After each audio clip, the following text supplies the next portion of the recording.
오늘은 부석사에 왔습니다. 다녀온 지 좀 됐는데도 여전히 여기의 풍경이 그립습니다. 그만큼 여기서 봤던 자연경관과 풍경이 잊혀지질 않아요. 부석사는 신라 문무왕 16년 의상대사가 왕명으로 창건한 화엄종의 수사찰입니다. 우리나라 화엄 사상의 발원지로 의상은 676년 부석사에 자리 잡은 뒤 입적할 때까지 이곳을 떠나지 않았다고 합니다. 부석사의 이름을 직역하면 땅에서 뜬 돌이라는 뜻인데요. 이는 의상이 부석사를 창건할 때의 설화와 관련이 있습니다. 창건 이후로도 통일신라, 고려, 조선을 거쳐 오랜 시간 동안 중건 보수되어 온 만큼 여러 역사적 유물과 건축물이 남아있어요. 특히 여기의 극락전, 무량수전은 우리나라 최고의 목조 건물 중 하나입니다. 일주문을 지나 제일 처음 마주하는 이 높은 기둥 두 개는 당간지주입니다. 절에 행사가 있을 때 당이라는 깃발을 달아두는 기둥이었으며 보물로 지정된 소중한 유산입니다. 그 다음으로 사찰이 본격적으로 시작되는 천왕문이 나옵니다. 부석사는 평지 가람이 아닌 산지 가람의 구조로 다음을 위해 계속 올라가는 형태로 되어 있어요. 차례로 이루어지는 공간 구조는 화엄경의 질서와 세계관을 반영한 것이라고 합니다.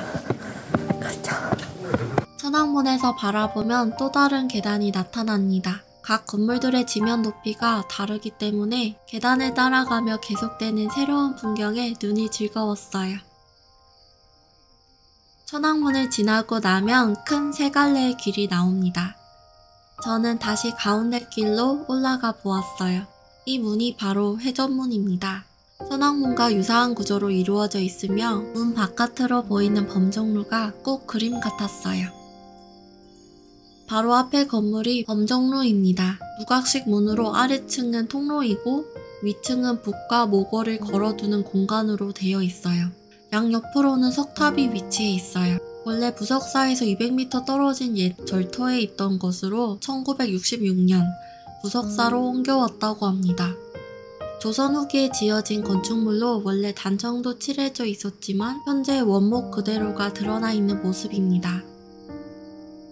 밑에 통로는 비교적 낮은 높이로 살짝 답답한 느낌이 들었어요. 하지만 이건 다음 풍경을 위한 도약입니다. 천천히 따라오세요. 범종루를 나오면 확 트인 공간이 펼쳐집니다. 여기서부터가 진짜 사찰의 중심이 시작됩니다. 부석사의 두 번째 누각, 안양루입니다. 안양은 극락이라는 뜻으로, 즉 극락세계에 이르는 입구를 상징하고 있습니다. 밑에는 안양문, 위에는 안양루라고 적혀 있는데요. 이는 문과 누각의 두 가지 기능을 부여한 것이라고 합니다. 안양루에서 바라보는 백두대간의 모습이 정말 장관입니다. 저는 이게 정말 좋아요. 절에 오면 뭔가 가슴에 있던 응어리들을 느낄 새가 없습니다.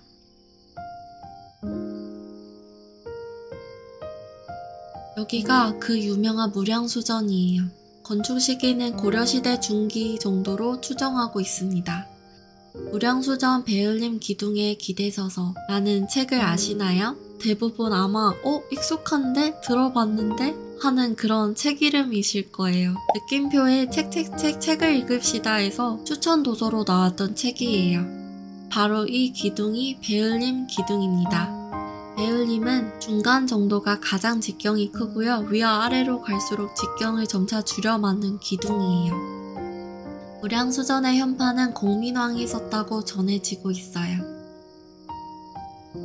안양루와 무량수전 사이에는 석등이 있습니다. 팔각을 기본형으로 하며 화강암으로 만든 것인데요. 화려하고 아름다운 신라시대의 석등 가운데 최고로 꼽히고 있습니다. 무량수전 동쪽에 위치한 3층 석탑입니다. 부석사를 창건할 당시에 만들어진 것으로 2단의 기단 위에 3층의 탑신을 세운 모습입니다. 통일신라의 전형적인 양식을 따르고 있습니다. 그 오랜 세월 동안 여기를 지키고 있었던 걸까요?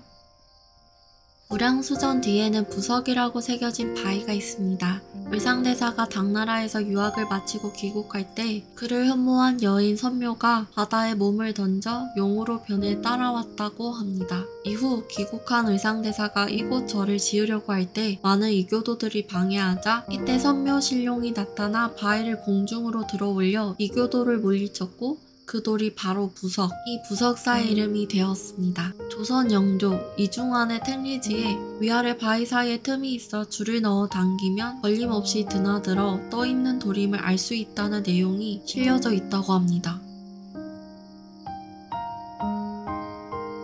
늦은 저녁 해가 빨갛게 빛나는 모습이 뭔가 보석같이 정말 예뻤습니다. 보석사에 해질 때에 오시면 정말 예쁘고 다채로운 풍경을 보실 수가 있어요. 이 까마득한 풍경 앞에서 눈을 감고 집중하고 있는 불상의 모습에 저도 모든 걸 잊고 경건해지는 그런 느낌이 들었습니다.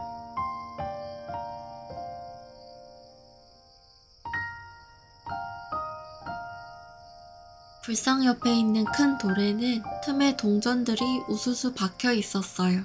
진짜 끼운 것도 신기하고 태풍 오거나 비 와도 그대로일지 궁금합니다. 해를 따라오다 보니 관음전으로 가는 길이 펼쳐졌어요.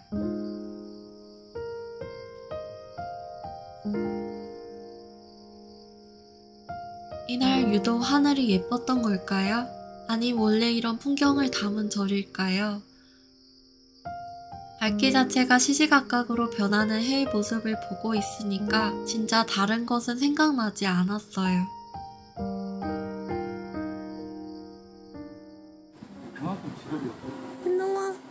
절에 가면 늘 귀여운 고양이들을 만나는 것 같아요.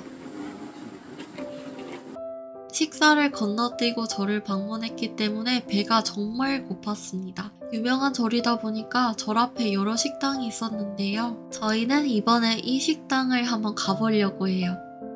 식당에 들어오니까 생각보다 홀이 컸습니다.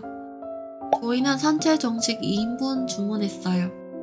산채 비빔밥이랑 청국장 그리고 도토리묵이 함께 나옵니다. 맛있겠쥬? 청국장도 걸쭉하이 건더기도 많고 밥이랑 같이 먹으니까 구수하고 정말 좋았습니다.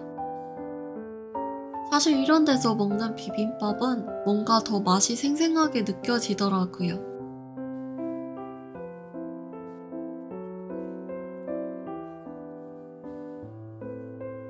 완전 꿀맛이었습니다.